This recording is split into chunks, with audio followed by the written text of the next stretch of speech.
retornamos com o nosso Memória Viva, hoje conversando com a professora Maria Emília. Eu queria, o foco é a professora Maria Emília, mas você, Ailton, estava conversando um pouco sobre o desafio do docente que se envolve e que tem um papel importante no desenvolvimento da pesquisa. Eu queria que retomasse, porque isso era uma fala do bastidor, mas a gente tem que trazer para aqui. Então, veja, o que eu estava chamando a atenção é o seguinte, quer dizer, a Emília, quando chegou em Natal, ela chegou no grupo de criação de um curso de graduação em psicologia. Eu lembro, na época, eu era aluno de graduação, dos alunos de psicologia fazerem passeatas dentro do campus com caixão nas costas, dizendo que o curso estava afundando, enfim, com dificuldades que tinham na época. Depois fez parte de criação de programa de pós, criação do zero, de mestrado, de doutorado. Estava na criação dos 2 níveis. Depois de todo eu acho que um desabrochar da universidade em termos de pós-graduação, na época que ela estava na pró-reitoria, na gestão de Ivonildo. E hoje a gente tem um outro extremo, que é tudo que foi criado, como que a gente mantém hoje? Você termina tendo que ser quase que refundador em situações de dificuldades. Eu queria ouvir um pouco ela, como é que era isso, como é que foi essa coisa para ela em termos de criação e como é que é hoje, ela ainda continua atuando, né? É meio que uma drogazinha, né? Tu não consegue deixar, né? Mas é isso aí. Bom, eu acho que na hora que você resolve fazer um trabalho desse tipo, você resolve enfrentar essas dificuldades, né? E a gente enfrentou esse tempo todo do jeito que podia. E eu vou falar de dificuldades, mas por outro lado, a gente teve épocas muito boas. A Fívia estava lembrando do Milênio, né? O projeto do Instituto do Milênio, que foi um projeto que a gente conseguiu, um projeto nacional. Na época, era o projeto que teve um maior financiamento na psicologia no Brasil, né? E tinham 9 instituições envolvidas, 17 pesquisadores e incontáveis alunos de graduação e pós-graduação, né? E aí a gente conseguiu trabalhar com dinheiro, né? Que era uma coisa rara, que a gente não estava acostumado, né? E conseguiu trabalhar bem. E foi quando a gente estabeleceu a psicologia evolucionista como uma área no Brasil com reconhecimento internacional, tanto que a gente fez o Congresso Internacional da HBS, né, Human Behavior Evolution Society, em 2014, né, como reconhecimento do trabalho que a gente estava fazendo aqui. Foi a primeira vez que esse evento veio para o Hemisfério Sul. Certo. Então, foi ela que trouxe. Maravilha. Mas por falar em internacionalização, porque eu omiti, ou falei bem superficialmente, mas há um momento na sua trajetória que é o do pós-doutorado. Isso. Era bom resgatar um pouco isso. O que foi esse pós-doutorado? Então, o pós-doutorado eu fui trabalhar com o Sagui, né? Eu fui para Reading, né? Uma cidade próxima de Londres, na Inglaterra, né? Trabalhar com Hilary Box, que é uma pesquisadora, hoje aposentada também, de Sagui, que era bastante conhecida na época, né? E ela é pesquisadora de Sagui. De Sagui.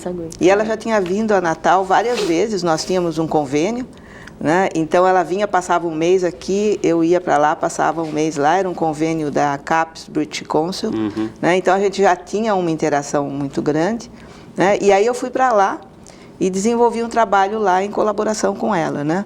E isso foi interessante, né? Porque deu mais visibilidade ao trabalho que a gente estava fazendo aqui, né? E oportunidade também de formar pessoas, né? Nós tivemos uma professora, a professora Tereza, que foi fazer o doutorado lá com ela também, né? Então foi uma parte dessa internacionalização, que eu acho que a nossa área de pesquisa é uma área que está muito voltada para a internacionalização, né? Se isso é uma coisa que a CAPES hoje está cobrando, nós nos cobrávamos desde o início. Quer dizer, Carline, quando veio para cá, no início, quando a gente estava fazendo a pós-graduação pelo convênio, ele já insistia nisso. Então, nós somos formados para isso, para ter uma internacionalização. Então, essa é a nossa regra, o que a gente faz, e a gente tem feito isso há bastante tempo, né? O pós-doutorado ajudou, né? Mas a gente já tinha essa ideia na cabeça. E uma tradução dessa internacionalização são esses eventos também, né? Isso. E a participação dos pesquisadores em eventos internacionais. Né? É uma área com uma... ida de aluno. Hoje o programa tem alunos fazendo tese em cotutela daqui com universidades no exterior, quer dizer, são diplomas que são emitidos pelas 2 universidades. Isso atesta, pela universidade no exterior, um reconhecimento do grupo, em termos de competência, tá certo? E, ao mesmo tempo, da competência da própria UFRN. Vamos fazer uma propaganda aqui, porque a gente falou do programa já em 1 ou 2 blocos. O cara chegou agora, ligou a TV e está vendo agora, ele não está sabendo qual é o programa. O programa de psicobiologia. Da UFRN. Da UFRN. É porque tem psicobiologia lá em São Paulo também. Certo. Um programa conceito 6 na CAPES, que é o penúltimo conceito, o segundo conceito mais alto. Então, quer dizer, um programa forte, considerado internacional já, pelo próprio nome, pelo próprio conceito que ele recebe, né? O programa da UFRN. Repita o conceito, por favor. Conceito 6. Conceito 6, O topo é 7. Certo. Que na área da psicologia tem, acho que uns 2 ou 3 programas 7 e uns 5 programas 6. Um deles é a UFRN. No meio tem vários programas 6, 7, USP. Então veja que a gente está no meio bastante competitivo, nacionalmente. Né? E o que é o ponto forte desse programa quais são os carros-chefes em termos de pesquisa? Olha, eu acho que ele tem uma grande vantagem, que é conseguir fazer conversar gente de áreas diferentes. Estou voltando nessa tecla porque a gente tem desde os docentes. Você tem desde o pessoal que é do Instituto do Cérebro, que faz neurociência mais dura, até eu que trabalho com saguis no meio do mato, tá certo? E a gente consegue fazer conversar, a gente consegue fazer trabalhos interagindo entre diversas áreas, consegue juntar conhecimento vindo de coisas que aparentemente não deveriam combinar, mas que combinam e eu acho que dá certo disso. Talvez aí, do que você esteja falando, tem uma explicação para a droga que a professora estava falando aqui, né? É meio excitante esse envolvimento com a pesquisa, né, professora? E eu acho que o envolvimento com os alunos, né? Eu acho que o envolvimento com os alunos é uma coisa que sempre renova a gente, né? Então é muito bom. Como eu falei, tem alguns que a gente lembra assim, falar ainda bem que acabou, né? Mas a maior parte deles é aquela coisa que você se envolve e é muito bom ver o aluno crescer, ver o aluno começar a fazer as coisas. Nós tivemos uma qualificação essa semana, não foi, Fívia? Terça-feira. De doutorado de uma aluna minha, que é psicóloga, e está fazendo a sua tese sobre bullying em escolas, né? Ela está indo para escolas públicas e fazendo. E também tem um planejamento que começou agora de uma intervenção dentro da escola. Então, aquela coisa que a gente falava da aplicação, a gente está tentando puxar muito hoje em dia para que as próprias teses de doutorado, que é claro que em mestrado isso não é possível ainda, mas as teses de doutorado, elas rendam também alguma coisa que seja aplicada. Né? E a menina está fazendo essa intervenção nas escolas, né, para um problema que é um problema que está se disseminando cada vez mais, né, e que tem atraído a atenção de muitas escolas. E, de certa forma, esse tipo de produção legitima a pesquisa, porque vivemos num momento em que algumas coisas, como diria Darcy Ribeiro, o óbvio precisa ser dito, que a pesquisa científica é fundamental para o país. Né? Quando a gente começou, quer dizer, quando eu era aluno de graduação e que eu comecei a fazer estágio com o grupo da psicobiologia, no Centro de Biociência eu ouvia constantemente, acho que a Emília ouviu várias vezes, aquela coisa de dizer assim, fazer pesquisa é luxo, isso é vaidade, não sei porque você está perdendo tempo com isso, você tem que ir para a escola, dar aula, acabou a história. Então a gente tinha um estímulo às avessas, na realidade era o estímulo de fugir de pesquisa. Então fazer pesquisa por esses professores da época era uma coisa quase que heróica, porque o pessoal botava dinheiro do bolso. Certo. Continua, né? Continua, mas muito, hoje, quer dizer, você vê que assim, você começou numa dificuldade, o grupo cresceu, o grupo é forte, ainda tem dificuldades, mas é uma dificuldade em que você fazendo pesquisa, independente da condição, você tem como devolver para a sociedade. Certo. Por falar em devolver para a sociedade, professora, em relação ao sagui, não é? O que é que você destacaria assim que o trabalho de pesquisa, as atividades de ensino, de alguma forma impactaram para que a sociedade local redefinisse um pouco o olhar sobre o sagui, ou essa ainda é uma dívida da universidade com a sociedade local? Eu acho que uma das coisas que foi importante no trabalho do sagui é primeiro valorizar esse animal, né? Porque várias pessoas acham que ele nem é um primata, né? Que é meio que um roedor, uma coisa assim, porque ele é pequenininho, ele não tem a cara que você pensa quando você pensa num primata. Você pensa num chimpanzé, num gorila, né? Mas ele é um primata, então ele está no topo da cadeia alimentar, ele é importante. Então, o trabalho, principalmente o trabalho de campo, mas também alguns trabalhos que a gente faz de divulgação, eles mostram a importância de conservar esse animal, como esse animal é importante para a ecologia dos locais onde ele vive e que a gente tem que preservar, né? Além disso, ele é um modelo para estudar vários comportamentos humanos, para entender vários comportamentos humanos, né? Então, muitas vezes se fala, não, a pesquisa básica ela não tem impacto sobre a sociedade, porque mas se a gente olhar a história da ciência, você vai ver que muita coisa que hoje se usa e que foi aplicada, ela deriva da pesquisa básica, né? Então, pode ser que você pegue um ou outro estudo e você fala, bom, mas isso aqui, por que eu vou estudar a reprodução no sagui? O que me interessa isso? Interessa, primeiro, para poder preservar essa espécie, preservar o nosso ambiente. É uma coisa que é importante para todo mundo, né? Mas interessa também porque ele me mostra um modelo de comportamento que explica comportamentos de outras espécies que eu posso querer preservar e do próprio ser humano. Eu sei que eu posso dizer uma grande besteira, mas vamos lá, de qualquer jeito. O sagui, assim como pássaros também, a vida desses animais está completamente redefinida pelo processo de urbanização, né? Então essa vida animal no espaço urbano é um desafio também para vocês, né? Olha, o sagui, especialmente, até a Hilton e Fátima tem um trabalho que se chama o primata urbano, né? Porque ele se adapta, quer dizer, uma das coisas que a gente se interessa em estudar o sagui, que ele é extremamente adaptável.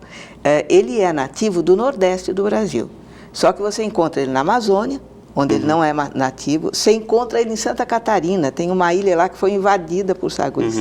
E eles aguentam aquelas temperaturas muito frias e arranjam o que comer lá e estão muito bem, obrigado. Eu conversava com alunos de biologia que disseram que já identificaram saguis na Argentina, em Buenos Aires. Vai né? descendo. Ele vai descendo. Então, veja, essa adaptabilidade é muito interessante para a gente estudar. Quer dizer, o que torna esse animal adaptável e como que a gente usa esse conhecimento para tentar melhorar as condições de outras espécies que não são tão adaptáveis, mas que são próximas. E né? Nessas participações de vocês em eventos científicos internacionais, tem uma curiosidade em relação ao sagui? Olha, o que a gente pode dizer é o seguinte, os nossos papers sobre sagui, que a gente publica em inglês, são bastante citados. Né? Então, isso diz que há um interesse sobre o trabalho que a gente faz. Até porque, como ele é nativo aqui do Brasil, você só pode fazer trabalho de campo aqui. Né? Então, os trabalhos de campo que a gente faz têm sido bastante citados e mais. A gente tem um cativeiro também. Então, você pode fazer o trabalho de campo, onde você estuda alguns aspectos que você só vai encontrar no campo, e você pode testar aquelas hipóteses que você levanta quando você faz trabalho de campo em cativeiro. E essa singularidade permite também intercâmbio científico, né? Tem pesquisadores que têm vindo para acompanhar e para... Nós tivemos o ano passado a visita de 2 pesquisadores. Foi esse ano já. Foi esse ano. Foi esse final de janeiro. Teve o pessoal da Suíça e o convênio no Japão. Exatamente. São 2 convênios ativos. São 2 convênios, um com a Suíça, outro com o Japão. Que o sagui é modelo, nos 2 grupos são estudos diferentes. Na Suíça é o grupo da antropologia física. Que aí o estudo de comportamento para eles o quanto que eu posso transportar para imaginar evolução humana lá atrás, o que é possível de resgatar o que era o humano há milhares de anos atrás. Os japoneses já é um estudo completamente diferente, já envolve questões de cognição, e genômica, marcadores.